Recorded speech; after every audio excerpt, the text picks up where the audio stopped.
Hello everybody and welcome to the first vlog in the series of Unfortunate Events vlogs.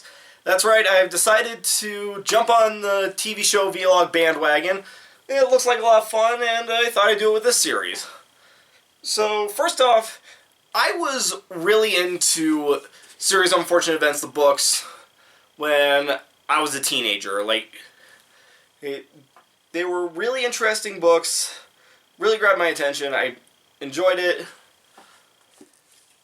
And so when they announced that they were going to be taking another shot at bringing this to a visual medium, I was super excited. I could not wait for the series to come out, and now it is. I'm going to tell you what I thought about it.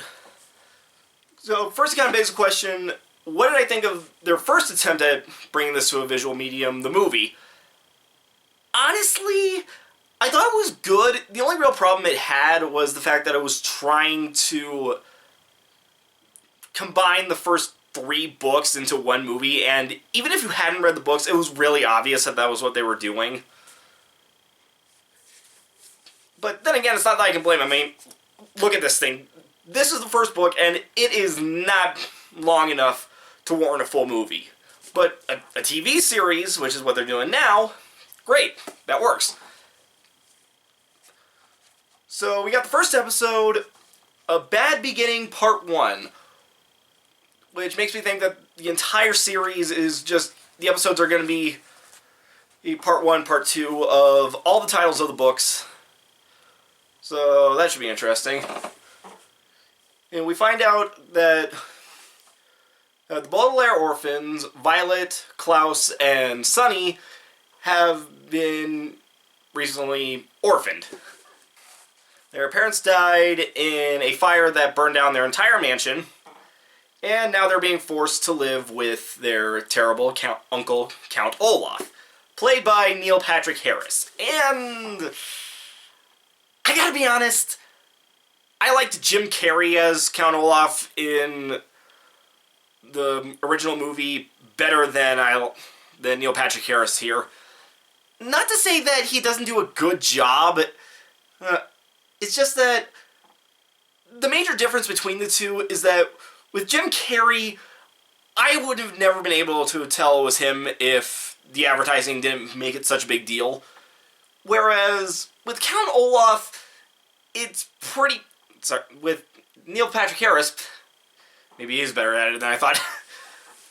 But with Neil Patrick Harris, it's pretty obvious that it is Neil Patrick Harris. But again, he's doing a good job, and who knows, he might win me over by the end of the series.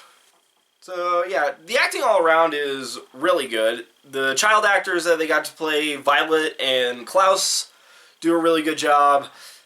Not much to say on Sunny because it's a baby. One thing I will say about the series, though, is that it is really taking the source material to heart. It is adapting it really well. So much so that I'm going to have to go back through this and read through it just to be sure, but I think that they were quoting exact lines of dialogue from this book. Specifically, having the character of Lemony Snicket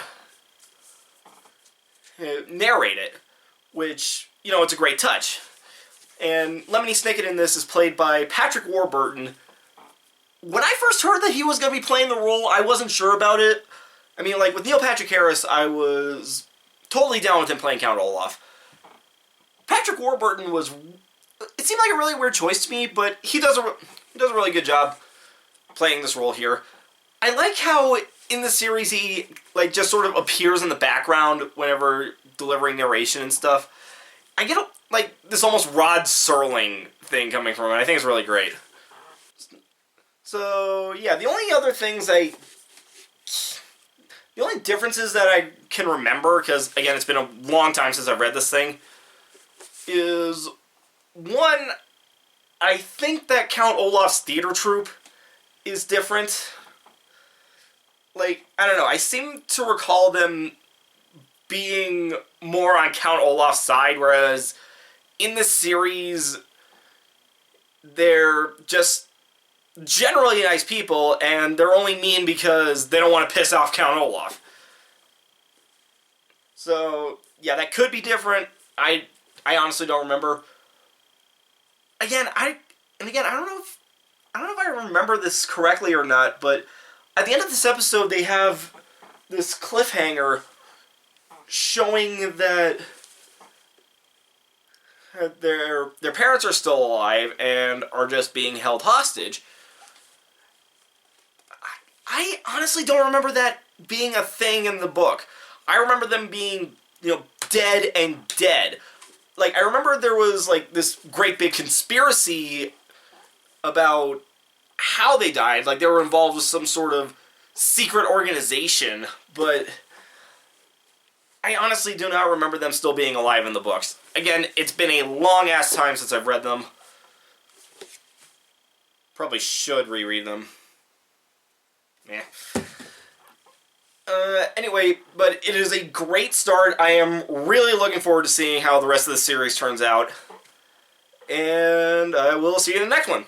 Later. Ripping off Doug Walker again.